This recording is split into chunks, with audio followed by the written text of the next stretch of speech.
ಎಲ್ಲರಿಗೂ ನಮಸ್ಕಾರ. ನನ್ನೆಲ್ಲ ಆತ್ಮೀಯ ಪ್ರೀತಿಯ 10ನೇ ತರಗತಿಯ ಮುದ್ದು ಮಕ್ಕಳೇ, ಇಂದಿನ ಈ ದಿನದ ಕನ್ನಡ ತರಗತಿಗೆ ನಿಮ್ಮೆಲ್ಲರಿಗೂ ಸ್ವಾಗತ. ಮಕ್ಕಳೇ, ನಾವು ಕಳೆದ ದಿನ ತರಗತಿಯಲ್ಲಿ ಕನ್ನಡ ಭಾಷಾ ಪಠ್ಯಪುಸ್ತಕದಲ್ಲಿರ್ತಕ್ಕಂತಹ ವೀರಲವ ಅನ್ನುವಂತಹ ಪದ್ಯದ ಸಂಪೂರ್ಣ ಸಾರಾಂಶವನ್ನು, ಪದಗಳ ಅರ್ಥವನ್ನು ಕೂಡ ನಾವು ನೋಡಿದ್ವಿ. ಹಾಗೂ ಲಕ್ಷ್ಮೀಶ ಕವಿಯ ಪರಿಚಯವನ್ನು ಕೂಡ ನಾವು ನೋಡಿದ್ವಿ. ಇಂದಿನ ತರಗತಿಯಲ್ಲಿ ಇನ್ನೊಮ್ಮೆ ಕವಿ ಪರಿಚಯವನ್ನು, ಪದಗಳ ಅರ್ಥವನ್ನು ನೋಡಿಕೊಂಡು ಪ್ರಶ್ನೋತ್ತರಗಳನ್ನು ಚರ್ಚೆ ಮಾಡೋಣ. ಯಾಕಪ್ಪ ಅಂತಂದರೆ, ನಾವು ಕವಿ ಪರಿಚಯವನ್ನು, ಪದಗಳ ಅರ್ಥವನ್ನು ನೋಡ್ಕೋದ್ರಿಂದ ನಮಗೆ ಪರೀಕ್ಷೆಯಲ್ಲಿ ಇನ್ನಷ್ಟು ಉಪಯುಕ್ತವಾಗಬಹುದು ಅನ್ನುವಂಥ ಕಾರಣದಿಂದ ಮತ್ತೊಮ್ಮೆ ನೋಡಿಕೊಂಡು ಪ್ರಶ್ನೋತ್ತರಗಳನ್ನು ಚರ್ಚೆ ಮಾಡೋಣ. ಬನ್ನಿ. ಕೃತಿಕಾರರ ಪರಿಚಯ. ಲಕ್ಷ್ಮೀಶ ಚಿಕ್ಕಮಗಳೂರು ಜಿಲ್ಲೆಯ ಕಡೂರು ತಾಲೂಕಿನ ದೇವನೂರಿನವರು. ಇವರ ಕಾಲ ಕ್ರಿಸ್ತಶಕ 1550. ಇವರಿಗೆ ಲಕ್ಷ್ಮೀರಮಣ, ಲಕ್ಷ್ಮೀಪತಿ ಎಂಬ ಹೆಸರುಗಳು ಇವೆ. ಜೈಮಿನಿ ಭಾರತವೆಂಬ ಪ್ರಸಿದ್ಧ ಕಾವ್ಯದ ಕರ್ತೃ. ಲಕ್ಷ್ಮೀಶ ಕವಿಗೆ ಉಪಮಾಲೋಲ, ಕರ್ನಾಟಕವಿ, ಚ್ಯೂತವನ ಚೈತ್ರ ಎಂಬ ಬಿರುದುಗಳಿವೆ. ಲಕ್ಷ್ಮೀಶ ವಿರಚಿತ ಜೈಮಿನಿ ಭಾರತ ಕಾವ್ಯವನ್ನು ದೇವುಡು ನರಸಿಂಹಶಾಸ್ತ್ರಿ ಮತ್ತು ಭಿ ಶಿವಮೂರ್ತಿ ಶಾಸ್ತ್ರಿ ಇವರು ಸಂಪಾದಿಸಿದ್ದು, ಅದರ 20ನೆಯ ಸಂಧಿಯಿಂದ ಈ ಭಾಗವನ್ನು ಆಯ್ಕೆ ಮಾಡಿಕೊಳ್ಳಲಾಗಿದೆ. ಪದಗಳ ಅರ್ಥವನ್ನು ನೋಡಿ. ಅಂಜಿ ಹೆದರಿ, ಅಂಜುವುದು ಅಂತಾರಲ್ಲ ಅದು, ಅಪ್ತಿಪ್ಪ ವರುಣ, ಉಪವನ ಉದ್ಯಾನವನ, ಕದಳಿ ಬಾಳೆ, ತುರಂಗ ಅಂದರೆ ಕುದುರೆ, ನೆತ್ತಿ ಹನೆ, ಭಂಜೆ ವಂದ್ಯ ತತ್ಸಮ ಮತ್ತು ತದ್ಭವ, ಬಡಿ ಹೊಡೆ ಮತ್ತು ಚಚ್ಚು, ಲಿಖಿತ ಅಂದರೆ ಬರೆಹ ಅಥವಾ ಬರಹ, ವಾಸಿ ಅಂದರೆ ಪ್ರತಿಜ್ಞೆ, ಅಗಡು ಅಂದರೆ ಶೌರ್ಯ, ಆಫರ್ ಅಂದರೆ ಸಮರ್ಥರು, ಊರ್ವಿ ಅಂದರೆ ಭೂಮಿ, ಚರಿಸು ಅಂದರೆ ಸಂಚರಿಸು, ನೃಪ ದೊರೆ, ಪಸುರು ಅಂದರೆ ಹಸುರು, ಸಂತಾನವಿಲ್ಲದವಳು, ಭಂಜೆ ಅಂದರೆ ಸಂತಾನವಿಲ್ಲದವಳು, ಮುಳಿ ಅಂದರೆ ಕೋಪ, ವಾಜಿ ಅಂದರೆ ಕುದುರೆ, ಹಯ ಅಂದರೆ ಅದು ಕೂಡ ಕುದುರೆನೇ. ಪ್ರಶ್ನೋತ್ತರಗಳನ್ನ ಚರ್ಚೆ ಮಾಡೋಣ. ತರಗತಿ 10ನೇ ತರಗತಿ, ವಿಷಯ ಕನ್ನಡ, ಪಾಠದ ಹೆಸರು ವೀರಲವ. ಒಂದು ವಾಕ್ಯದಲ್ಲಿ ಉತ್ತರಿಸಿ. ಮೊದಲನೆಯ ಪ್ರಶ್ನೆ, ಜೈಮಿನಿ ಭಾರತ ಕಾವ್ಯವನ್ನು ಬರೆದ ಕವಿ ಯಾರು?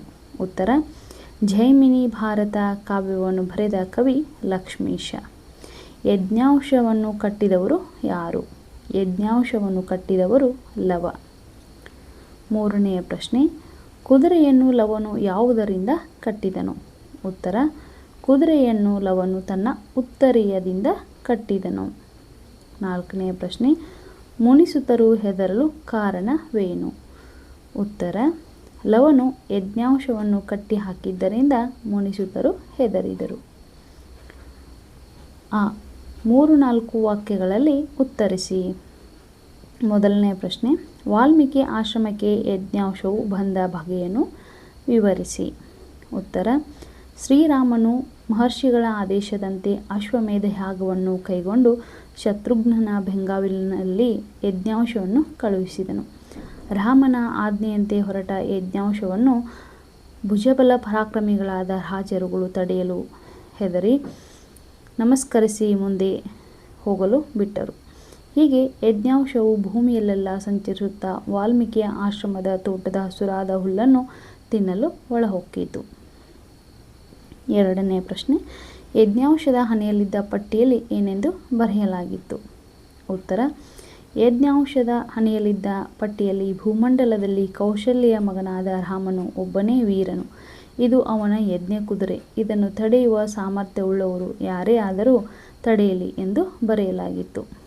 ಮೂರನೆಯ ಪ್ರಶ್ನೆ, ಕುದುರೆಯನ್ನು ಕಟ್ಟುವ ವಿಚಾರದಲ್ಲಿ ಮುನಿಸುತರಿಗೂ ಲವನಿಗೂ ನಡೆದ ಸಂವಾದವನ್ನು ಬರೆಯಿರಿ.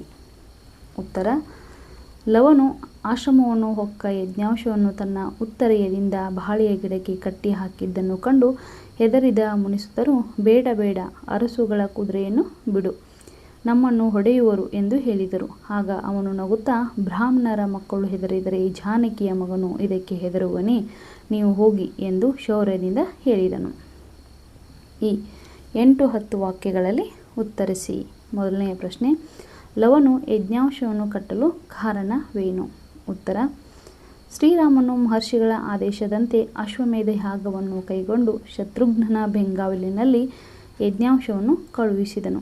ರಾಮನ ಆಜ್ಞೆಯಂತೆ ಹೊರಟ ಯಜ್ಞಾಂಶವನ್ನು ಭುಜಬಲ ಪರಾಕ್ರಮಿಗಳಾದ ರಾಜರುಗಳು ತಡೆಯಲು ಹೆದರಿ ನಮಸ್ಕರಿಸಿ ಮುಂದೆ ಹೋಗಲು ಬಿಟ್ಟರು.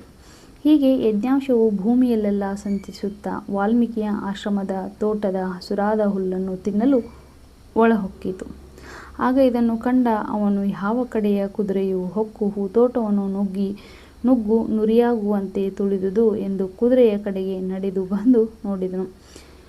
ಯಜ್ಞಾಂಶದ ಹಣೆಯಲ್ಲಿದ್ದ ಪಟ್ಟಿಯಲ್ಲಿ ಭೂಮಂಡಲದಲ್ಲಿ ಕೌಶಲ್ಯೆಯ ಮಗನಾದ ರಾಮನು ಒಬ್ಬನೇ ವೀರನು. ಇದು ಅವನ ಯಜ್ಞ ಕುದುರೆ. ಇದನ್ನು ತಡೆಯುವ ಸಾಮರ್ಥ್ಯವುಳ್ಳವರು ಯಾರೇ ಆದರೂ ತಡೆಯಲಿ ಎಂದು ಬರೆಯಲಾಗಿತ್ತು. ಇದನ್ನು ಓದಿದ ಅವನು ಕೋಪಗೊಂಡು ಅಹಂಕಾರವನ್ನು ಬಿಡಿಸದಿದ್ದರೆ ತನ್ನ ತಾಯಿಯನ್ನು ಎಲ್ಲ ಜನರು ಭಂಜೆಯನ್ನದಿರುವರೇ, ತನಗಿರುವ ತೋಳುಗಳು ಇವು ಏತಕ್ಕೆ ಎಂದು ಪ್ರತಿಜ್ಞೆಯನ್ನು ಕೈಗೊಂಡು ಯಜ್ಞಾಂಶವನ್ನು ತನ್ನ ಉತ್ತರೆಯದಿಂದ ಕಟ್ಟಿಹಾಕಿದನು. ಎರಡನೆಯ ಪ್ರಶ್ನೆ, ಲವನ ನಡವಳಿಕೆ ಮೆಚ್ಚುಗೆಯಾಯಿತೇ, ಏಕೆ? ಉತ್ತರ: ಲವನು ಬಾಲಕನಾಗಿದ್ದರೂ ಸ್ವಾಭಿಮಾನಿ. ಅವನ ಮಾತುಗಳು ವಿರೋಚಿತ. ಆತನ ಮಾತೃಪ್ರೇಮ ಅನನ್ಯ. ವಾಲ್ಮೀಕಿ ಮಹರ್ಷಿಗಳು ಆಶ್ರಮದಿಂದ ಹೊರಗೆ ಹೋಗುವಾಗ ಅವನಿಗೆ ಆಶ್ರಮದ ಜವಾಬ್ದಾರಿಯನ್ನು ವಹಿಸಿರುತ್ತಾರೆ. ಇಂತಹ ಸಮಯದಲ್ಲಿ ರಾಮನ ಯಜ್ಞಾಂಶವು ಆಶ್ರಮವನ್ನು ಪ್ರವೇಶಿಸಿ ಹೂದೋಟವನ್ನು ಹಾಳು ಮಾಡುತ್ತದೆ. ಇದನ್ನು ಕಂಡು ಅವನು ಕುದುರೆಯ ಬಳಿ ಬಂದು ಕುದುರೆಯ ನೆತ್ತಿಯ ಮೇಲೆ ಮೆರೆಯುತ್ತಿದ್ದ ಪಟ್ಟದ ಲಿಖಿತವನ್ನು ಓದಿ ರಾಮನೊಬ್ಬನೇ ಜಗತ್ತಿಗೆ ವೀರನೆಂಬ ವಾಕ್ಯವನ್ನು ಕಂಡು ಕೆರಳಿ ಇವನ ಗರ್ವವನ್ನು ಬಿಡಿಸುತ್ತೇನೆ, ಇಲ್ಲದಿದ್ದಲ್ಲಿ ನನ್ನ ತಾಯಿಯನ್ನು ಎಲ್ಲರೂ ಹೇಡಿಯನ್ನು ಹೆತ್ತವಳೆಂದು ದೂರಿಬಿಡುತ್ತಾರೆ ಎಂದು ಚಿಂತಿಸಿ ತನ್ನ ತೊಳಲವನ್ನು ತೋರಿಸಿ ಬಿಡುತ್ತಾನೆ ಎಂದು ಕುದುರೆಯನ್ನು ಕಟ್ಟಿಹಾಕುತ್ತಾನೆ. ಋಷಿಮುನಿಗಳ ಮಕ್ಕಳು ಹೆದರಿಕೆಯಿಂದ ಬೇಡವೆಂದಾಗ ಬ್ರಾಹ್ಮಣರ ಮಕ್ಕಳು ಯುದ್ಧಕ್ಕೆ ಹೆದರಿದರೆ ಜಾನಕಿಯ ಸುತನು ಹೆದರುವನೆ ಎಂದು ವೀರನಂತೆ ಇಲ್ಲಿನ ಹೆಡೆ ಏರಿಸಿ ಟೆಂಕಾರವನ್ನು ಮಾಡಿ ನಿಂತನು. ಮೇಲಿನ ಮಮತೆ, ಮಹಾತೆಯ ಮಮತೆ, ದುರಹಂಕಾರವನ್ನು ಮೆಟ್ಟುವ ಸಾಹಸ, ಇಂಥ ವೀರ ಬಾಲಕನ ಶೌರ್ಯ ಎಂಥವರಿಗೂ ಮೆಚ್ಚೆಯಾಗುತ್ತದೆ. ಈ ಸಂದರ್ಭ ಸಹಿತ ಸ್ವಾರಸ್ಯ ತಿಳಿಸಿ. ಮೊದಲನೇ ಪ್ರಶ್ನೆ, ರಗದಹನ ಸೊಳ್ಳೆಳಿ ನಮಿಸಲ್. ಆಯ್ಕೆ: ಈ ವಾಕ್ಯವನ್ನು ಕವಿ ಲಕ್ಷ್ಮೀಶನು ರಚಿಸಿರುವ ಜೈಮಿನಿ ಭಾರತ ಮಹಾಕಾವ್ಯದಿಂದ ಆಯ್ದ ವೀರಲವ ಎಂಬ ಪದ್ಯ ಭಾಗದಿಂದ ಆರಿಸಲಾಗಿದೆ. ಸಂದರ್ಭ: ಶ್ರೀರಾಮನ ಅಶ್ವಮೇಧ ಯಾಗದ ಯಜ್ಞಾಂಶವು ಸಂಚರಿಸಿದ ಕಡೆಯಲ್ಲೆಲ್ಲ ರಾಜರುಗಳಿಂದ ಅದಕ್ಕೆ ದೊರೆತ ಭವ್ಯ ಸ್ವಾಗತ ಹಾಗೂ ನೀಡಿದ ಗೌರವವನ್ನು ಕುರಿತು ವರ್ಣಿಸುವ ಸಂದರ್ಭದಲ್ಲಿ ಕವಿಯು ಈ ಮಾತನ್ನು ಹೇಳುತ್ತಾನೆ. ಸ್ವಾರಸ್ಯ: ಶ್ರೀರಾಮನ ಹೆಸರನ್ನು ಕೇಳಿಯೇ ಪರಾಕ್ರಮಿಗಳಾದ ರಾಜರುಗಳು ಗೌರವದಿಂದ ನಮಿಸಿ ಶರಣಾಗಿ ಯಜ್ಞಾಂಶವು ಮುಂದೆ ಸಂಚರಿಸಲು ಅನುವು ಮಾಡಿಕೊಟ್ಟರು ಎಂದು ವರ್ಣಿಸಿರುವುದು ಸ್ವಾರಸ್ಯಪೂರ್ಣವಾಗಿದೆ.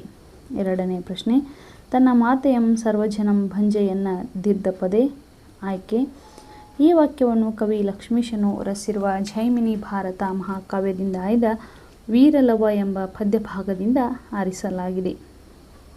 ಸಂದರ್ಭ: ಲವನು ತನ್ನ ಆಶ್ರಮದ ತೋಟವನ್ನು ಧ್ವಂಸ ಮಾಡಿದ ಶ್ರೀರಾಮನ ಯಜ್ಞಾಂಶದ ಹಣೆಯಲ್ಲಿದ್ದ ಪಟ್ಟಿಯ ಬರಹವನ್ನು ಓದಿ ಅದನ್ನು ಕಟ್ಟಿಹಾಕಲು ನಿರ್ಧರಿಸಿದ ಸಂದರ್ಭದಲ್ಲಿ ಈ ಮಾತನ್ನು ಹೇಳುತ್ತಾನೆ. ಸ್ವಾರಸ್ಯ: ಕ್ಷತ್ರಿಯನಾದ ವೀರಲವನು ಬಾಲಕನಾದರೂ ಹೆದರದೆ ಕುದುರೆಯನ್ನು ಕಟ್ಟಲು ನಿರ್ಧರಿಸಿ ತನ್ನ ವೀರತ್ವವನ್ನು ಪ್ರದರ್ಶಿಸುವುದು ಈ ಮಾತಿನಲ್ಲಿ ಸ್ವಾರಸ್ಯಪೂರ್ಣವಾಗಿ ಅಭಿವ್ಯಕ್ತಗೊಂಡಿದೆ.